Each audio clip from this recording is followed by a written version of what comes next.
तर इकडे आपण बघतोय मध्य रेल्वेवर आज डोंबिवली आणि ठाकुर्ली दरम्यान लोकलचा डबा घसरलाय। त्यामुळे रविवारी घराबाहेर पडलेल्या अनेकांचा मोठा खोळंबा झालाय। डोंबिवलीच्या गणेश मंदिराच्या कल्याणच्या दिशेने जाणाऱ्या एका लोकलच्या तिसऱ्या डब्याची 2 चाकं रुळावरून उतरली आहेत। या अपघातात कुणीही जखमी झालेलं नाही, पण डाऊन स्लो मार्गावरची वाहतूक मात्र ठप्प झालेली आहे। यावेळी महत्त्वाची बातमी डोंबिवली ठाकुर्ली दरम्यानची घटना आहे। अधिक माहिती घेऊयात, आपले प्रतिनिधी चंद्रशेखर भुयार आपल्याबरोबर आहे।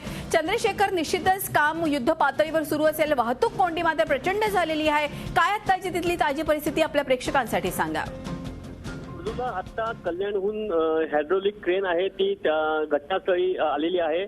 त्या क्रेनच्या साह्याने जे डबा होता तो डबा काढण्याचं काम आता सुरू आहे। तरी पण ही जी वाहतूक सुरू होण्यासाठी अजून 1.5 ते 2 तास लागण्याची शक्यता आहे। सध्या युद्धपातळीवर हे काम सुरू आहे।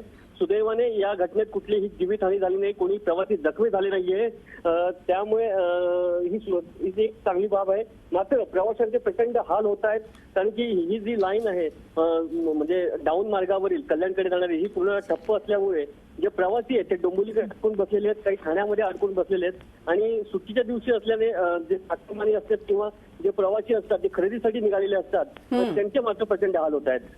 अगदी खरं आहे। धन्यवाद चंद्रशेखर, ही माहिती दिल्याबद्दल। चंद्रशेखर भुयार आपले प्रतिनिधी आपल्या बरोबर होते। चंद्रशेखर यांनी सांगितल्याप्रमाणे अर्थातच जो डबा घसरलेला आहे तिथले युद्ध पातळीवर काम सुरू आहे। लवकरात लवकर ही वाहतूक पूर्ववत होईल अशी अपेक्षा करूया।